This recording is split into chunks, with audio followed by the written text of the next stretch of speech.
Hi everyone, I'm Chloe Hanford, and today we'll be looking at the Instagram Insights function of the social media app to see how we can optimize its features to support service initiatives. For those who don't already know, this video is part of a tutorial series which accompanies my Digital Marketing for Good workshop. I created this workshop to teach high schoolers how to optimize digital platforms to expand the outreach of their service-oriented clubs and initiatives. This was part of my Girl Scout Gold Award project. I've created an awesome website where you can find the lesson plan so you can teach the workshop yourself, as well as find more resources just like this video, so if you're interested, links in the description, go check it out. As a disclaimer, according to Girl Scout Gold Award rules, I cannot provide advice on raising funds for any organization, so nothing in this video should be taken as instructions for anything of that sort. Alright guys, so I'm here at the homepage of my Instagram account. It is a business-related Instagram account, so I've blurred out the details, but do note that you must have a public, business, or professional Instagram account in order to access your insights and see the statistics, which I'm going to be looking at in this video. So with that, let's look at what exactly is we can look at using Instagram Analytics. So here we go to our settings using that 3-line button below, and I'm going to click on Insights. Alright, so this takes me to a page where I can see my insights over the last 7 days. Since I haven't had much activity over the last 7 days, I'm actually going to choose the last 90 days so that I can show you guys more functions. Alright, so it has an overview for me. It shows my growth. I've reached 66.3% more accounts compared to a previous period, and it shows me 3 main things right here. It shows me the number of accounts that I've reached. That means the number of people who have seen my account one time. Then you have the number of accounts engaged, and that means the number of likes, comments, replies, shares, etc. So people actually engaging with my content and my account, profile taps on my account, and then my total number of followers. So I've had some negative growth in my engagement and my followers, but I've had positive growth in my reach. Then it shows me some of the contents that I've shared, and it's divided into posts, stories, and reels. So I'm just going to start by looking at the number of accounts reached, and as you can see, it tells me the total number of people who have viewed my content.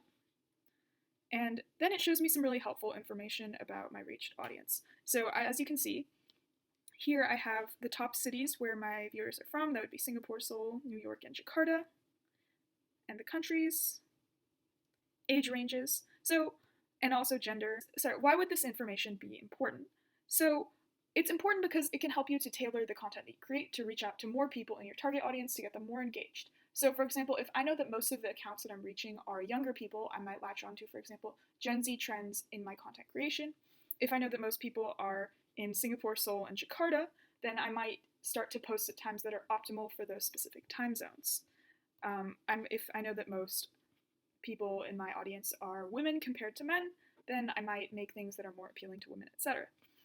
The same goes for followers and non-followers. So as you can see, my reach has been actually mostly non-followers. And so that can mean that, okay, I need to start doing things that will get people to click follow on my account instead of just viewing it.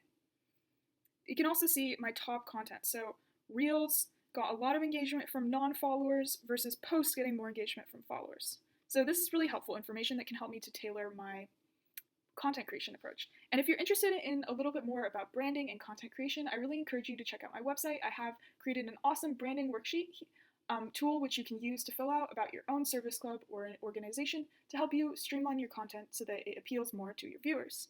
So you can see the same thing with your accounts engaged, and your total followers provides a nice graph to see, when you have follows and unfollows, and where your top locations are, age range, etc. And here at the bottom is something really, really helpful. So posting times do matter because what you're trying to do is get people to see your content in the first place. And there's this ginormous flood of content which comes onto everybody's Instagram homepage, especially now with the new update that says that it's not just accounts you follow that will be on your homepage, it's also recommended accounts. So you want to choose an optimal posting time. So if I'm looking here, I can see that the hours when my followers are generally most active on Instagram as a whole is going to be around 3 p.m. So for me, that makes sense then that when I schedule my posts using the schedule function or using maybe a content planner like Canva's content planner, I would choose 3 p.m. or around that time to schedule my posts so that more people are going to see them. So that's a little bit about the basics of the Insight page. So now I want to show you, and this will kind of cover the bottom part that we haven't seen yet, how I can actually view analytics for individual posts. So I'm going here to an individual post on my page, and I'm going to click View Insights. Now it has this really helpful bar which shows me the number of likes, comments, sends, and saves that my post has. So for example, there were 2 saves, but there were a lot of contents. While there weren't a lot of likes, there was a high ratio of comments to likes. So this was a post that, while it wasn't liked a lot, it was engaged with a lot by my followers. As you can see, I can see the reach, the number of accounts reached, the number of accounts engaged, and profile activity. And this is also pretty cool. So the number of impressions is not just the number of accounts that you've reached, but it's also the number of repeat engagements. So for example, like, well, accounts reached would just tell me how many unique viewers have seen the post. Impressions would include the number of times that those viewers repeated watching or viewing that post. So as you can see, I have 508 impressions, and then I can see where they came from. So most people are seeing it on their homepage, so that likely means they follow me or follow a lot of people who follow this account, so it would be recommended to them. A few people saw it from their Explore page, so what I really encourage you to do is, and a few people saw this from our profile itself, so I really encourage you to take a look at this, because it can help you know, okay, you know what, my posts aren't really performing on the Explore page, so if I'm trying to gain new followers, I might need to change my posts up a little bit so that they work better on the Explore page. Likewise, if I just want to curate like my own group of like followers who we know and trust, then I might be fine with that. I can also see post interactions and profile activity. So what happened when people saw this post? It looks like 27 people after clicking on this post visited our profile. So if you're wanting to increase that so that people can learn more about your cause, and maybe click some of the links in your bio, that can be great.